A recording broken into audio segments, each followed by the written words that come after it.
Welcome to HealthCysio।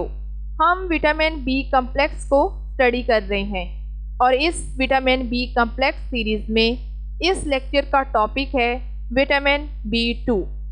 इस vitamin का दूसरा नाम राइबोफ्लेविन है। ये क्या होता है, ये सब जानने के लिए स्लाइड को रीड करते हैं।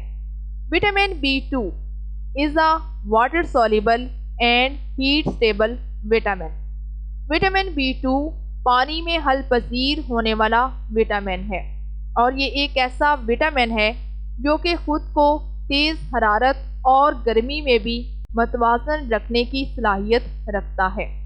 It's deficiency is characterised by riboflavinosis, a condition caused by a riboflavin deficiency, characterized by angular stomatitis and a magenta colored tongue। Vitamin B2 की कमी की वजह से बहुत सारी बीमारियां जन्म लेती हैं और इन बीमारियों की खसूसियत को एक नाम दिया जाता है जो कि है रिबोफ्लेविनोसिस, यानी कि ये एक ऐसी बीमारी है जो कि राइबोफ्लेविन की कमी की वजह से होती है। ये एक ऐसी हालत है जो कि राइबोफ्लेविन यानी कि विटामिन B2 की कमी की वजह से होती है। इसमें कौन सी बीमारियां शामिल हैं? सबसे पहले बात करते हैं एंगुलर स्टोमाटाइटिस की। ये एक ऐसी बीमारी है जो कि होंठों के बाहर वाले कोनों में सूजन और सुर्ख रंग के जख्म बना देती है, जैसा कि आपको दाईं इतराफ वाली तस्वीर में दिखाया गया है। दाईं इतराफ वाली तस्वीर में सब्ज रंग के दायरे से दोनों होंठों के कोने जो हैं वो नुमाया तौर पर आपको दिखाए गए हैं कि ऊपर और नीचे वाले दोनों होंठों के कोनों में आपको जो है वो सूजन और सुर्ख रंग के जख्म भी नज़र आ रहे हैं। इसके बाद बात कर लेते हैं दूसरी बीमारी की, जिसका नाम है मैग्नेटा कलर टंग। ये एक ऐसी बीमारी है जो कि विटामिन B2 की कमी की वजह से होती है। इस बीमारी में इंसान की ज़बान का रंग गहरा सुर्ख हो जाता है और ये आपको बाईं इतराफ वाली तस्वीर में वाज़ेह तौर पर नज़र आ रहा है। विटामिन B2 और riboflavin works together with the family of B complex vitamins to provide the body with energy by metabolizing carbohydrates, fat and proteins। Vitamin B2 या फिर राइबोफ्लेविन ये दोनों एक ही विटामिन के नाम हैं। ये विटामिन B कम्प्लेक्स के ख़ानदान के साथ मिलकर यानी कि vitamin B2 vitamin B complex के बाकी तमाम विटामिन के साथ मिलकर इंसानी जिस्म को कार्बोहाइड्रेट्स, चिकनाई यानी कि फैट्स और प्रोटीन को मेटाबॉलाइज करके तवानाई फराहम करने का काम करता है। अब हम बात कर लेते हैं विटामिन B2 के सिनोनिम्स की, यानी कि हम विटामिन B2 को और कौन से नामों से जानते हैं या फिर केमिकली इसके और कौन से नाम हैं। तो पहला नाम है राइबोफ्लेविन और दूसरा नाम है lactoflavin. Chemical structure of vitamin B2। Vitamin B2 का केमिकली स्ट्रक्चर और केमिकली फार्मूला क्या होता है, ये हम इस स्लाइड में जानने की कोशिश करते हैं। विटामिन B2 का दूसरा नाम राइबोफ्लेविन है। आपको यहाँ स्लाइड में राइबोफ्लेविन का स्ट्रक्चर दिखाया गया है जो कि काफ़ी ज़्यादा देखने में मुश्किल लग रहा है। अब अगर हम इसके कीमियाई फार्मूले की बात करें तो विटामिन B2 के फार्मूले में शामिल है 17 कार्बन, 20 हाइड्रोजन, 4 नाइट्रोजन और 6 ऑक्सीजन के molecules. Sources of vitamin B2। कुदरती तौर पर विटामिन B2 को किन ज़राए से हासिल किया जा सकता है, ये हम इस स्लाइड में जानने की कोशिश करते हैं। तो सबसे पहले बात करते हैं एनिमल सोर्सेज की कि ऐसे कौन से जानवर हैं जिनके इज़ा और उनकी अशिया से हम विटामिन B2 को हासिल कर सकते हैं। Well distributed in the nature excellent sources are. Vitamin B2 कुदरती तौर पर जानवरों के अंदर वाफर मिकदार में पाया जाता है। ये जानवरों के लिवर यानी कि जिगर में पाया जाता है। किडनीज ये जानवरों के गुर्दों में वाफर मिकदार में मौजूद होता है। हार्ट ये जानवरों के दिल में ये वाफर मिकदार में मौजूद होता है। फिश ये मछली के गोश्त में भी पाया जाता है। इसके अलावा ये एग्स यानी कि अंडों में भी विटामिन B2 वाफर मिकदार में मौजूद होता है। इसके अलावा मिल्क यानी कि ये दूध के अंदर भी वाफर मिकदार में पाया जाता है। इसके बाद देख लेते हैं प्लांट सोर्सेस कि विटामिन B2 पौधों के कौन से हिस्सों या फिर कौन सी सब्जियों और फलों में ये वाफर मिकदार में मौजूद होता है। Fresh fruit, roots, vegetables like carrot also synthesized by intestinal bacteria to some extent. Vitamin B2 ताज़ा फलों के अंदर वाफर मिकदार में मौजूद होता है। इसके अलावा ऐसी सब्जियां जो कि जड़ें रखती हों, जैसा कि मिसाल के तौर पर जैसे कि गाजर वगैरह, गाजर है, मूली है, अदरक है, इन तरह की तमाम अशिया में विटामिन B2 वाफर मिकदार में मौजूद होता है।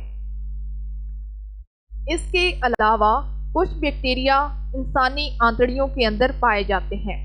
वहाँ पर ये बैक्टीरिया विटामिन B2 को सिंथेसाइज करने में यानी कि बनाने में अपना अहम तरीन किरदार अदा करते हैं, जहाँ से भी हम विटामिन B2 को हासिल कर सकते हैं। Functions of riboflavin, vitamin B2 या फिर राइबोफ्लेविन ये इंसानी ज़िंदगी के लिए क्यों ज़रूरी है और ये इंसानी जिस्म में क्या इफ़ाल सरअंजाम देता है, ये हम इस स्लाइड में जानने की कोशिश करते हैं। Riboflavin is used for cervical cancer and migraine headache. Vitamin B2 या फिर राइबोफ्लेविन ये सर्वाइकल कैंसर में बतौर दवाई इस्तेमाल किया जाता है। अब ये सर्वाइकल कैंसर क्या है? ये असल में कैंसर की ही एक किस्म है जो कि सर्विक्स के खुलियों में होता है। अब ये सर्विक्स क्या है, ये जानने के लिए हम दाईं इतराफ वाली तस्वीर को देखते हैं। सर्विक्स असल में औरतों का तौलीदी इज़ा है। अब अगर हम एनाटॉमी की बात करें तो सर्विक्स के ऊपर आपको यूट्रस नज़र आएगा और नीचे आपको विजाइना नज़र आएगा, और इन दोनों के दरमियान में जो चीज़ पाई जाती है उसको हम सर्विक्स कहते हैं। मज़ीद आप इसको एनाटॉमी वाली लेक्चर्स में जाके देख सकते हैं। सर्विक्स के खुलिये जब बुरी तरह से मुतासर होते हैं या फिर वो बुरी तरह से ख़राब हो जाते हैं तो ऐसी सूरत में पैदा होने वाली बीमारी को हम सर्वाइकल कैंसर का नाम देते हैं, जिसको आप यहाँ पर तस्वीर में वाज़िया तौर पर देख सकते हैं। इसके अलावा माइग्रेन हेडेक यानी कि सर की दर्द में भी विटामिन B2 का इस्तेमाल किया जाता है। It is also used for treating acne, muscle cramps, burning feet syndrome.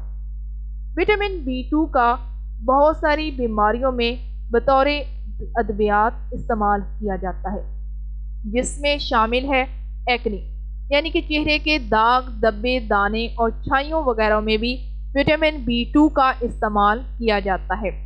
इसके अलावा मसल क्रैम्प यानी कि अगर इज़लात अकड़ जाते हैं तो ऐसी सूरत में भी विटामिन B2 का इस्तेमाल किया जाता है। बर्निंग फीट सिंड्रोम ऐसे लोग जिनके पाँव बहुत ज़्यादा जलते हों, हाथ भी जल सकते हैं ये, लेकिन ये कुछ ऐसी बीमारी है जो कि ज़्यादातर पाँव के जलने में पाई जाती है। तो ऐसी कंडीशन चाहे गर्मी हो चाहे सर्दी हो, दोनों कंडीशंस के अंदर ही अगर किसी इंसान के पाँव जलते हैं तो इसको हम बर्निंग फीट सिंड्रोम का नाम देते हैं, और ऐसी बीमारी में भी राइबोफ्लेविन का इस्तेमाल किया जाता है। Some people use riboflavin for eye conditions including eye fatigue, cataracts and glaucoma. कुछ लोग राइबोफ्लेविन को आँखों की बहुत सारी कंडीशंस या फिर बीमारियों में इस्तेमाल करते हैं, जिनमें शामिल है सबसे पहले आई फटीग यानी कि अगर उनकी आँखें थकी होती हैं, उनको दर्द महसूस होता है या बुरी तरह से थकावट हो चुकी होती है, तो ऐसी सूरत में वो राइबोफ्लेविन का इस्तेमाल करते हैं। इसके अलावा आँखों की एक और बीमारी जिसका नाम कैटरैक्ट है, इसमें भी राइबोफ्लेविन का इस्तेमाल किया जाता है। अब ये कैटरैक्ट क्या है? इसको हम आम ज़बान में मोतिया कहते हैं, जो कि आपको बाईं तरफ वाली तस्वीर में वाज़िया तौर पर नज़र आ रहा है। आप देख सकते हैं कि दोनों आँखों में मोतिया उतरा हुआ है। मोतिया क्या है? ये असल में एक ऐसी बीमारी है जिसमें इंसान की आँखों का जो लेंस है वो बुरी तरह से मुतासर होता है। और इसके अलावा आँखों की एक और बीमारी जिसका नाम ग्लाकोमा है, इसमें भी विटामिन B2 का इस्तेमाल किया जाता है। अब ये ग्लाकोमा है, ये क्या है? ये आँखों की हालात का एक ऐसा ग्रुप है जो आँख की एसाब में जो नर्व्स पाई जाती हैं जिनको हम ऑप्टिक नर्व्स कहते हैं। ये ऐसी नर्व्स होती हैं जो कि खासकर आँखों में पाई जाती हैं, जिस वजह से इसका नाम ऑप्टिक नर्व है। तो क्या हुआ? ये ग्लाकोमा एक ऐसी बीमारी है, एक ऐसा बीमारियों का ग्रुप है जो कि आँख की एसाब को बुरी तरह से नुकसान पहुंचाता है। Other uses includes increasing energy levels, boosting immune system functions, maintaining healthy hair, skin, mucous membranes and nails. इसके अलावा भी राइबोफ्लेविन के बहुत सारे इस्तेमालात हैं, यानी कि ये हरारत को पैदा करता है, ये एनर्जी लेवल्स को बढ़ाता है। इसके अलावा ये क़ुव्वत मदाफ़ियत को भी बढ़ाने में अपना अहम तरीन किरदार अदा करता है। ये मजबूत और सेहतमंद बालों को बनाने में बहुत ज़्यादा अपना किरदार अदा करता है। ये जिल्द को खूबसूरत और शाइनिंग वाला बनाता है। इसके अलावा ये नाखूनों को मजबूत करने और खूबसूरत बनाने में भी अपना अहम तरीन किरदार अदा करता है। Oxidation reduction of vitamin B2। Vitamin B2 या फिर राइबोफ्लेविन ये इंसानी जिस्म के अंदर किस तरह से काम करता है, ये किस तरह से मेटाबलाइज होता है, ये हम इस स्लाइड में जानने की कोशिश करते हैं। Riboflavin as such is not biologically active. In order to activate, it must be phosphorylated, which take place mainly in kidney and intestinal wall. वैसे तो विटामिन B2 यानी कि राइबोफ्लेविन इंसानी जिस्म के अंदर कुछ सही तरह से एक्टिव नहीं होता। इसको एक्टिव होने के लिए फॉस्फोराइलेटेड के अंदर तब्दील होना होगा और ये तमाम अमल इंसानी गुर्दों के अंदर या फिर आंतड़ियों की दीवारों के अंदर वकूफ़ पज़ीर होता है। ये सब जानने के लिए यानी कि इंटेस्टाइनल वॉल के अंदर ये सिस्टम कैसे होता है, ये हम कुछ रिएक्शंस की मदद से जानने की कोशिश करते हैं। तो आपने इस रिएक्शन को कैसे समझना है? मैंने इस रिएक्शन को 3 हिस्सों में तकसीम कर दिया है। जो चीज़ आपको नीले रंग के डब्बे में नज़र आ रही है, ये क्या उसकी प्रोडक्ट है। ये प्रोडक्ट दूसरे नंबर पे चली जाएगी, फिर इसकी जो प्रोडक्ट बनेगी वो तीसरे नंबर पे चली जाएगी, यानी कि बिल्कुल ये एक साइकिल की तरह का काम करेंगे। तो सबसे पहले हम देख लेते हैं नंबर 1 पर, जहाँ पर लिखा हुआ है राइबोफ्लेविन प्लस ATP। राइबोफ्लेविन का तो आपको पता है कि विटामिन B2 का दूसरा नाम राइबोफ्लेविन है, और इसके साथ हमने क्या ऐड किया है? ATP यानी कि एडिनोसिन ट्राइफॉस्फेट। ये दोनों एक एंजाइम जिसका नाम फ्लेवोकाइनेज है, और ये जिंक दोनों की मौजूदगी में ये तब्दील हो जाते हैं राइबोफ्लेविन 5 फॉस्फेट में, और इसके साथ ADP खारिज होता है जिसको एडिनोसिन डाइफॉस्फेट कहा जाता है।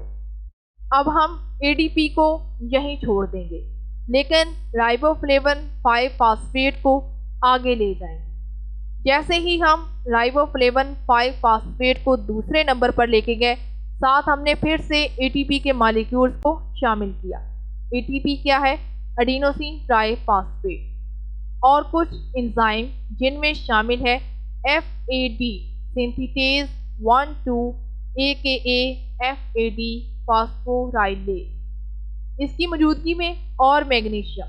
इन दोनों की मौजूदगी में हमने राइबोफ्लेविन 5 फॉस्फेट और ATP को किस में तब्दील किया?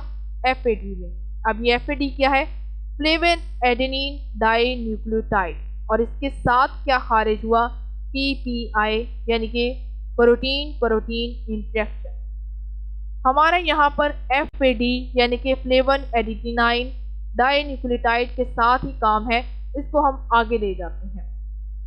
FAD यानी कि फ्लेवन एडिनाइन डाइन्यूक्लियोटाइड। ये प्रोकैरियोट्स और यूकैरियोट्स दोनों में पाया जाता है, जबकि FMN फ्लेवन मोनोन्यूक्लियोटाइड जो सिर्फ प्रोकैरियोट्स में मौजूद होता है। अब ये कुछ एंजाइम जिनमें शामिल है नॉन एंजाइमेटिक पोस्ट ट्रांजिशनल फ्लेवोनाइलेशन और एपोफ्लेवन प्रोटीन की मौजूदगी में ये क्या होता है, covalently bond to the flavoprotein. ये मजबूती के साथ फ्लेवोप्रोटीन्स के साथ जाकर जुड़ जाता है और इसके जुड़ने के बाद ये इंसानी जिस्म के अंदर बआसानी एक्टिव हो जाता है और एक्टिव होने के बाद ये हमें अपनी तमाम तरह के इफ़ाल सरअंजाम देता है और ये इंसानी जिस्म के इस्तेमाल में आता है।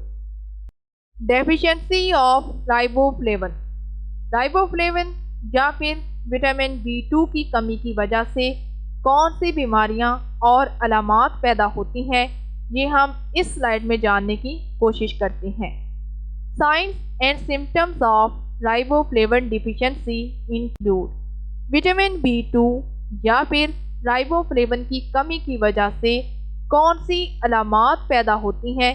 इन अलामात में शामिल है क्रैक्ड एंड रेड लिप्स, यानी कि इंसान के जो होंठ हैं वो फटना शुरू हो जाते हैं और उनका रंग गहरा सुर्ख या फिर गहरा सुर्खी माइल की तरह का होना शुरू हो जाता है।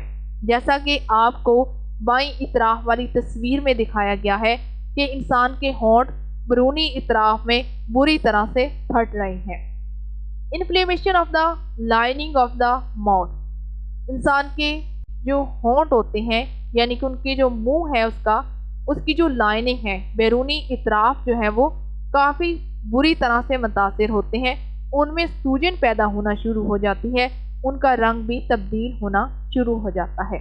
इसके अलावा टंग यानी कि इंसानी ज़बान जो है वो सुर्ख रंग में तब्दील होना शुरू हो जाती है और ज़बान के जो खुलिए हैं वो भी सही तरह से काम नहीं करते। इसके अलावा एक और अलामत में शामिल है माउथ अल्सर, यानी कि मुंह का अल्सर होना शुरू हो जाता है। जैसा कि आपको दाईं इतराफ वाली तस्वीर में दिखाया गया है कि उसके जो होंठ हैं उसके अंदर दाने बनने शुरू हो गए हैं। इसको अल्सर भी कहते हैं और इसको बाइल्स भी कहा जाता है, यानी कि मुंह के आबले। Cracks at the corners of the mouth. इंसान के जो मुंह के कोने होते हैं वो बुरी तरह से फटना शुरू हो जाते हैं। एंड सॉर थ्रोट और गले में काफ़ी ज़्यादा दर्द महसूस होता है। ये सब वो अलामात हैं जो कि विटामिन B2 यानी कि राइबोफ्लेविन की कमी की वजह से होती हैं। अ डेफिशिएंसी में also cause dry and scaling skin. इन तमाम अलामात के अलावा भी कुछ ऐसी काजेज़ हैं, वजूहात हैं जो कि राइबोफ्लेविन की कमी की वजह से होती हैं कि इंसानी जिस्म की जो जिल्द है वो खुश्क होना शुरू हो जाती है और उसके ऊपर लाइनिंग्स बनना शुरू हो जाती हैं जो कि काफ़ी ज़्यादा बुरी लगती हैं, और ये सब भी विटामिन B2 यानी कि राइबोफ्लेविन की कमी की वजह से ही होता है। विटामिन B2 या फिर राइबोफ्लेविन की कमी की वजह से और कौन सी बीमारियां पैदा होती हैं, ये हम इस स्लाइड में जानने की कोशिश करते हैं। तो पहले नंबर पर है माउथ लीजन्स यानी कि मुंह के ज़ख़म, जिसमें शामिल है इन्वॉल्व टंग यानी कि ज़बान के ऊपर भी ज़ख़म हो सकते हैं, ग्लोटस गले में भी ज़ख़म हो सकते हैं, फेनिक्स यानी कि खुराक और सांस की नाली भी इनसे मुतासिर हो सकती है। और दूसरे नंबर पर है वीकनेस। इंसान विटामिन B2 की कमी की वजह से हर वक्त थकावट महसूस करता है। ड्रॉजीनेस, वो हर वक्त गनूदगी की हालत में रहता है। लेसीट्यूड, उसकी जिस्मानी या जहनी थकावट की हालत बढ़ने लगती है, उसके जिस्म में तवानाई की कमी हो जाती है। तीसरे नंबर पर है redness and shiny appearance of the lips. उसके होंठ गहरे सुर्ख हो जाते हैं जिसकी वजह से वो चमकते हुए नज़र आते हैं, जो कि विटामिन B2 की कमी की वजह से होता है, और इसको आप दाईं इतराफ वाली तस्वीर में वाज़ेह तौर पर देख सकते हैं। चौथे नंबर पर है चिलोसिस। ये क्या है? होंठों की सोजन और दरार को चिलोसिस कहा जाता है। Lesions at the angles of the mouth. मुंह के जितने भी कोने हैं, ऊपर वाले, नीचे वाले, दाएं और बाएं, सब इतराफ के अंदर जख्म बनना शुरू हो जाते हैं। जैसा कि आपको दाईं इतराफ वाली तस्वीर में दिखाया गया है कि इंसानी होंठ के चारों इतराफ में बुरी तरह से जख्म बने हुए हैं। 5वें नंबर पर है एंगुलर स्टोमाटाइटिस। ये क्या होता है? एंगुलर स्टोमाटाइटिस ये एक ऐसी बीमारी है जो कि होंठों के बाहर वाले कोनों में सूजन और सुर्ख रंग के जख्म जो है वो बनाती है।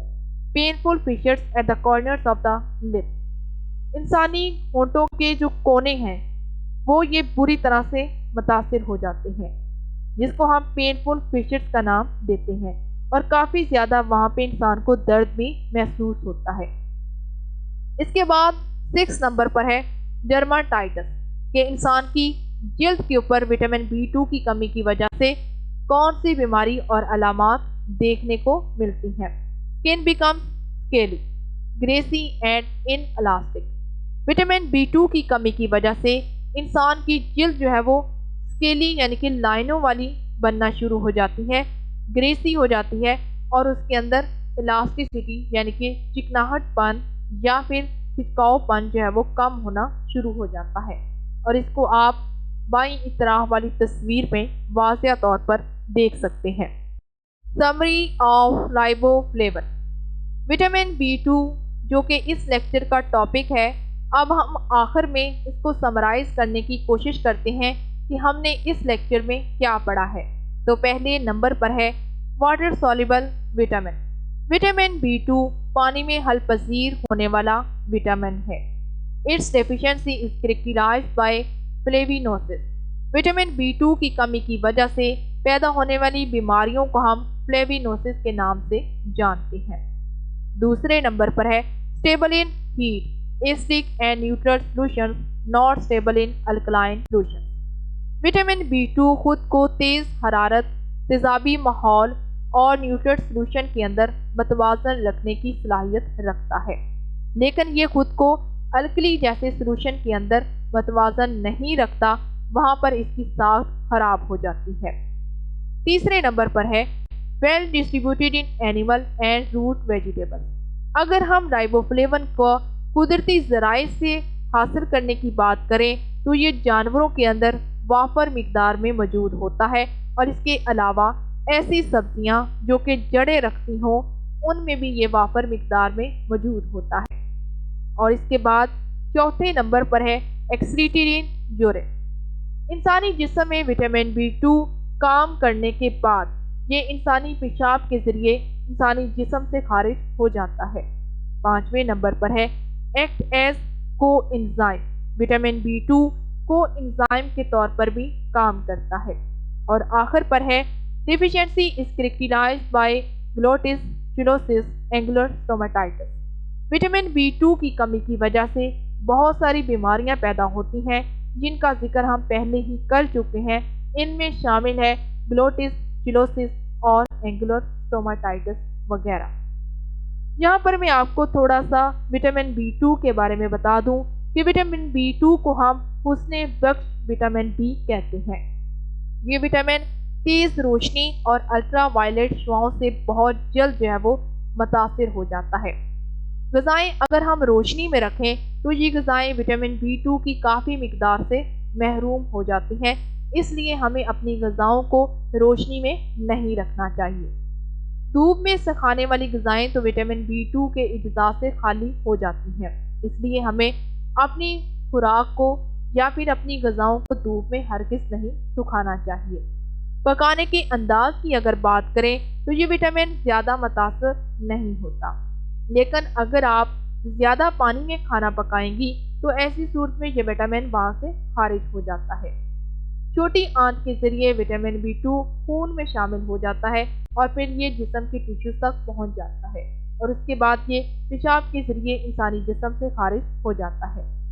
यहाँ पर हमारा राइबोफ्लेविन का टॉपिक कंप्लीट हो गया है। उम्मीद है आपको ये लेक्चर अच्छा लगा होगा। आप काइंडली इस वीडियो को लाजमी से शेयर करें, वीडियो को लाइक कर दें, और अगर किसी का कोई सवाल है तो आप नीचे कमेंट सेक्शन में पूछ सकते हैं।